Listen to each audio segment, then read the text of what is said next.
내일이 민노총의 총파업인데 주말 새에는 이런 민노총 파업 지원 집회가 좀 열렸지만 그 참여 수치가 많이 준 것 같습니다.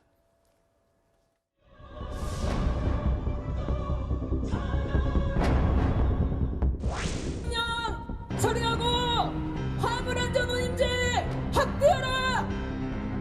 자유와 연대의 정신이 살아 숨쉬고 법과 원칙이 바로 서는 나라를 만들기 위해 최선을 다하겠습니다. 그것이 바로 우리 사회의 진정한 약자를 보듬는 길이고 복합 위기를 극복해 나가는 길이라고 생각합니다. 국민과 국가를 위하는 길이라면 어떠한 어려운 일을 마다하지 않고 걸어가겠습니다.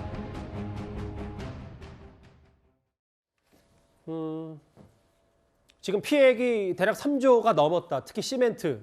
앞으로 정유 지금 주유소들도 연쇄적으로 기름이 없어가지고 일단 임시로 물은 닫아야 되는 거 아니냐는 얘기가 있는데 내일 민노총의 총파업이 있고 그런데 지금 화물연대 자체 파업률이 10%대로 떨어졌다. 그러니까 동력은 많이 약해진 거 아니냐. 일단 국토부가 밝힌 수치로 보면 그렇게도 파악이 되겠습니다. 지금 현재 사실 과거의 어떤 파업보다도 참여율도 낮을 뿐만 아니라 또 일반 국민들의 시선도 싸늘한 것은 사실입니다. 그것이 화물연대의 파업이라는 건 기본적으로 화물 운송 사업자들의 운송 거부 행위거든요.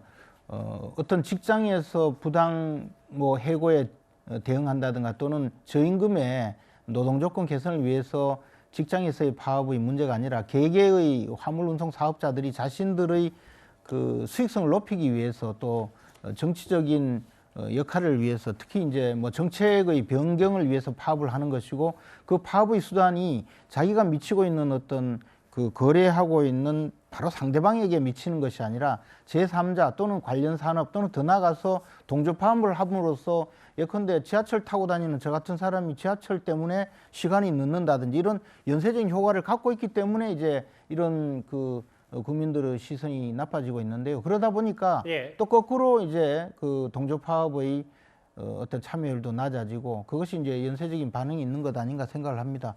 저런 과정을 거친다면 그렇게 오래 이 파업을 지속하기는 좀 어려울 것이라고 생각이 들고요. 지금 화물연대의 경우에는 모든 그 화물운송 사업자가 전부 가입되어서 일사불란하게 움직이는 것이 아니거든요. 화물연대에 가입하지 않는 분들이 오히려 지금은 이 일감을 많이 얻을 수 있고 수익을 높일 수 있기 때문에 점점 이탈하게 되는 그런 상황이 되는 것이죠. 그것이 이제 직장 내 그 어떤 직장인들의 직장인들의 그 조직에서 구성된 노동조합과 좀 다른 면이 있는 겁니다. 파업 참여율 10%대 지금 화물연대 파업에 한해서는요. 내일이 민노총의 총파업이기 때문에 아마 지금 그 민노총 총파업의 동력을 좀 가늠해 볼 수 있는 내일 파업 규모를 저희도 좀 잘 봐야 될 것 같습니다. 구자영 차장. 네.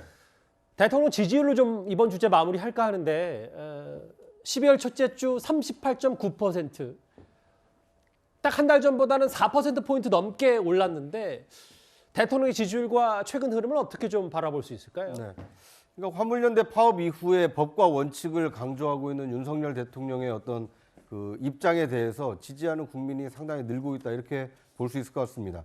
윤석열 대통령이 탄생한 배경을 보면 공정과 상식이 바로 선 사회를 만들어달라라는 요구가 이 윤석열 대통령 탄생으로 좀 이어졌거든요.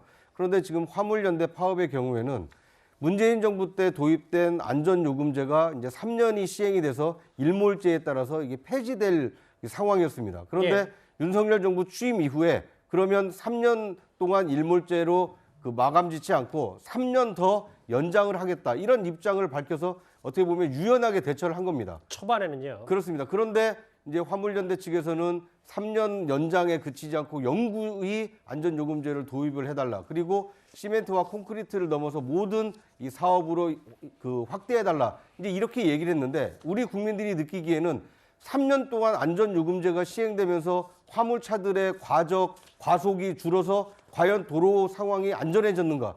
이거에 대해서 아직 입증이 되지 않았거든요.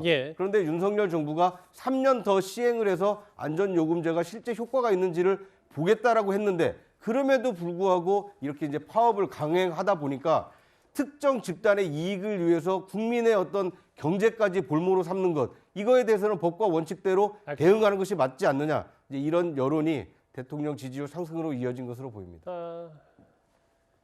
오랜만에 40%에 육박한 윤 대통령 지지율 얘기까지 첫 번째 이슈 민노총 총파업 12일째 속보와 만나봤습니다.